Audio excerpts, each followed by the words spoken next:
kajian Islam. Wa ma nahnu bita'wilil ahlami bi'alimin, dan kami sekali-kali tidak tahu mentakbir mimpi tersebut. Ya, karena ilmu ini ilmu dari Allah. Sementara para dukun ahli sihir ilmunya dari siapa? Dari syaitan.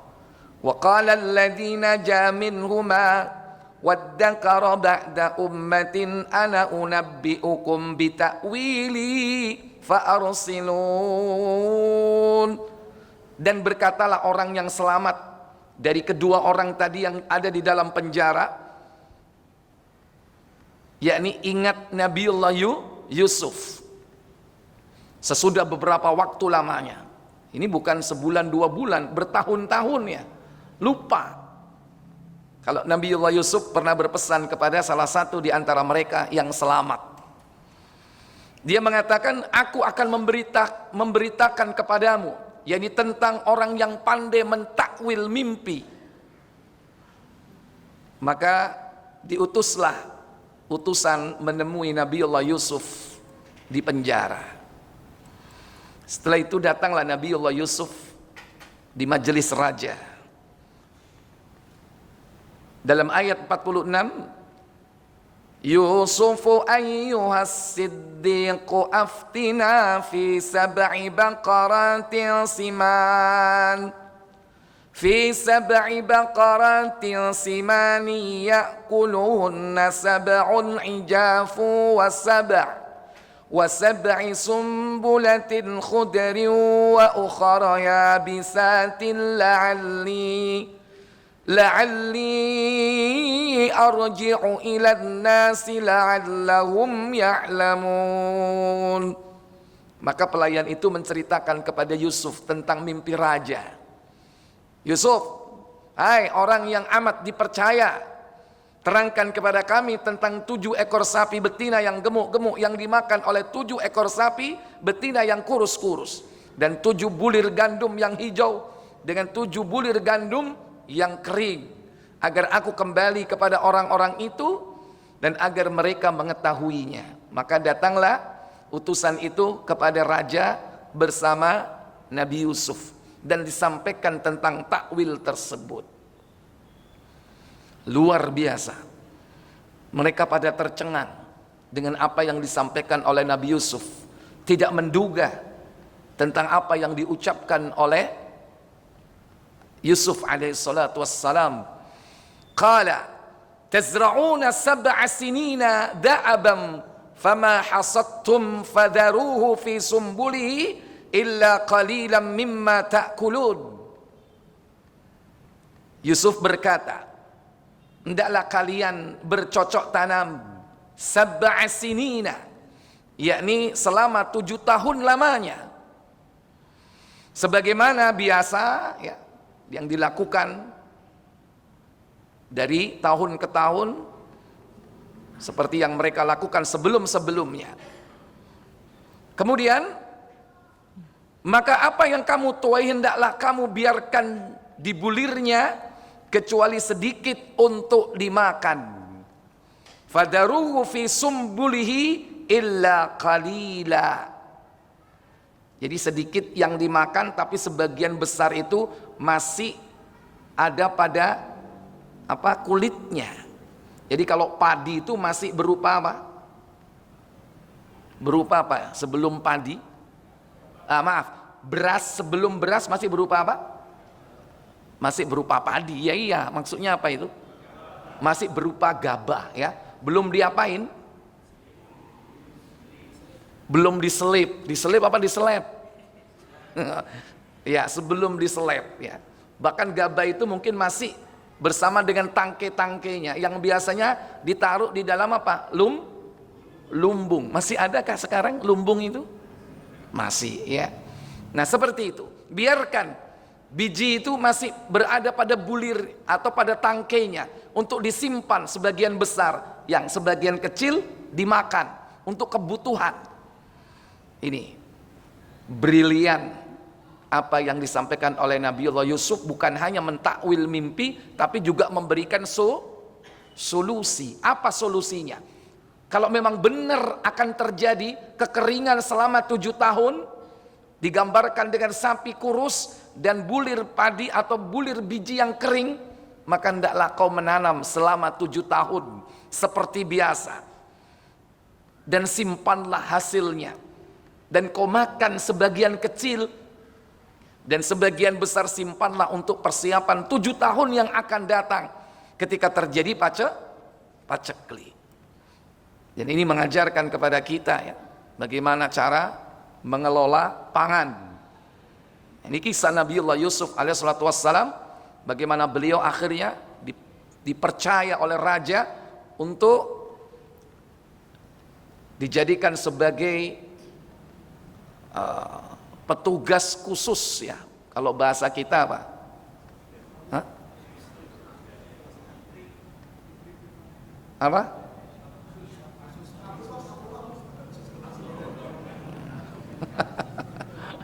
Kabulok.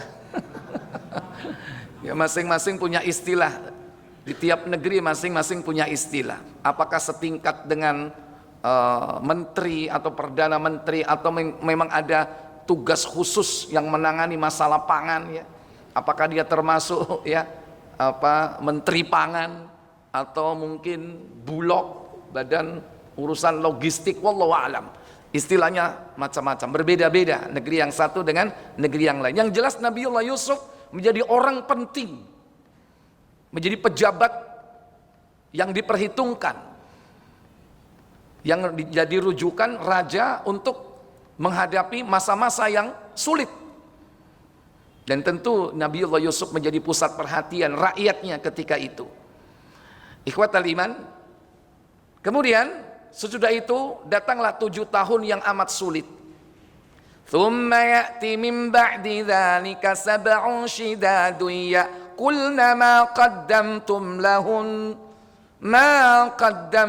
lahunna illa qalilan mimma tuhsinun.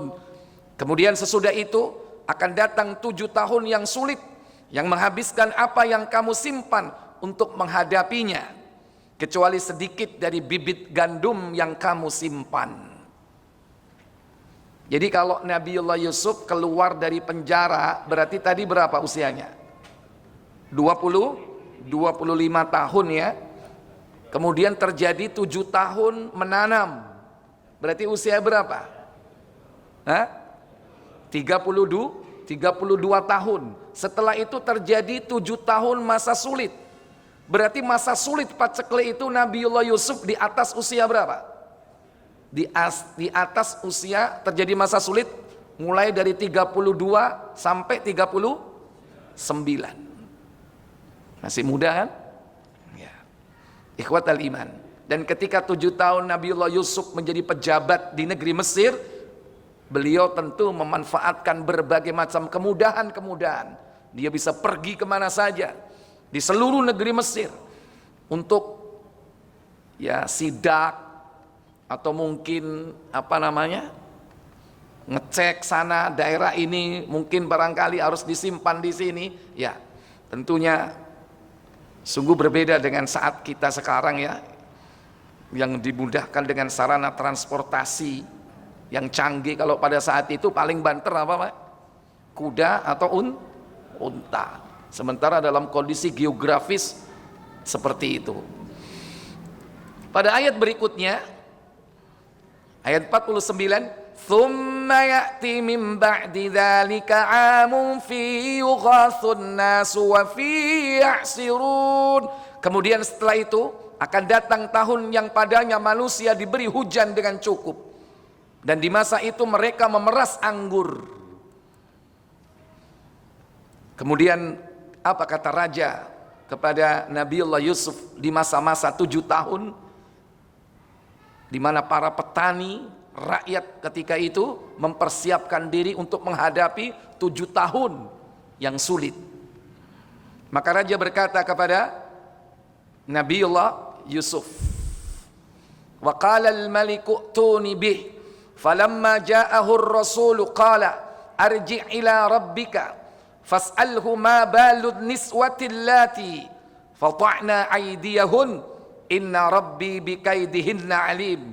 Raja berkata, bawalah dia kepadaku. Maka tatkala utusan itu datang kepada Yusuf, berkatalah Yusuf, kembalilah kepada tuanmu dan tanyakanlah kepadanya bagaimana halnya wanita-wanita yang telah melukai tangannya. Sesungguhnya Tuhanku maha mengetahui tipu daya mereka. Ayat ini menjelaskan tentang upaya Nabiullah Yusuf merehabilitasi namanya yang sudah tercemar ketika itu. Bahwa Nabiullah Yusuf di mata para wanita-wanita Mesir dan rakyat Mesir, dia adalah orang yang bersalah.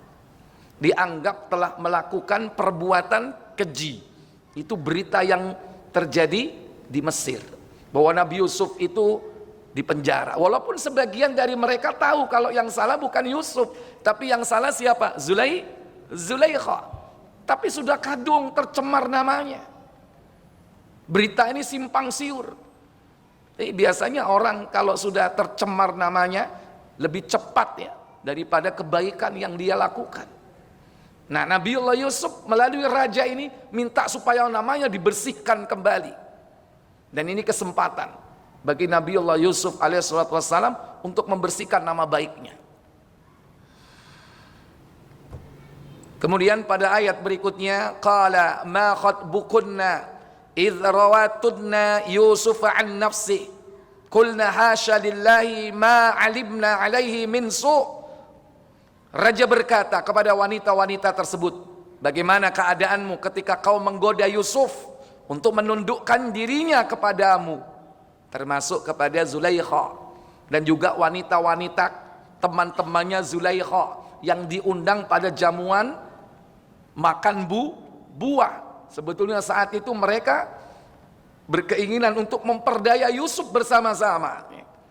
Qalat imra'atul aziz al-an hashasal haq ana rawattuhu an nafsihi wa inna lahu laminas sadiqin.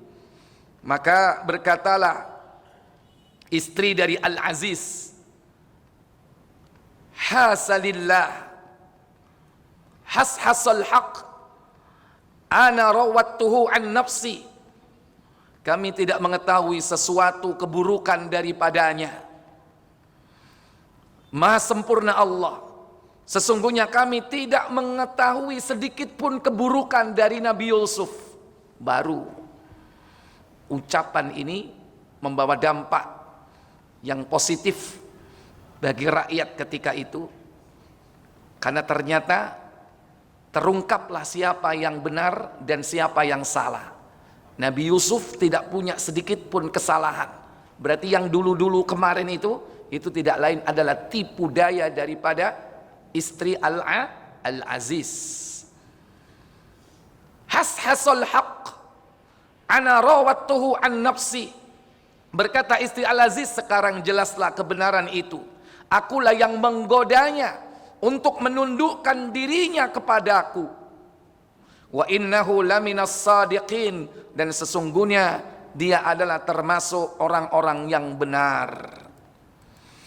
Dzalika liya'lama anni lam akhunhu bil ghaib wa anna Allah la yahdi kaidal khainin. Yusuf berkata, yang demikian itu agar dia Al-Aziz mengetahui bahwa sesungguhnya aku tidak berkhianat kepadanya, yakni tatkala berada di belakangnya saat Al-Aziz tidak ada di rumahnya.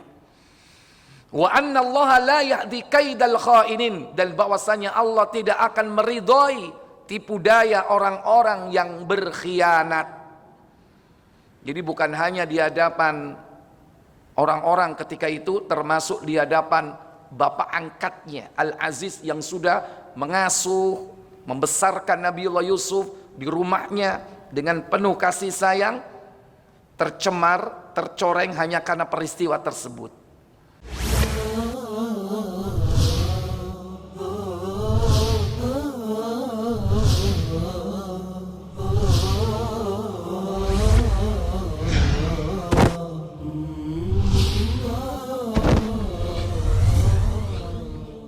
Kajian Islam.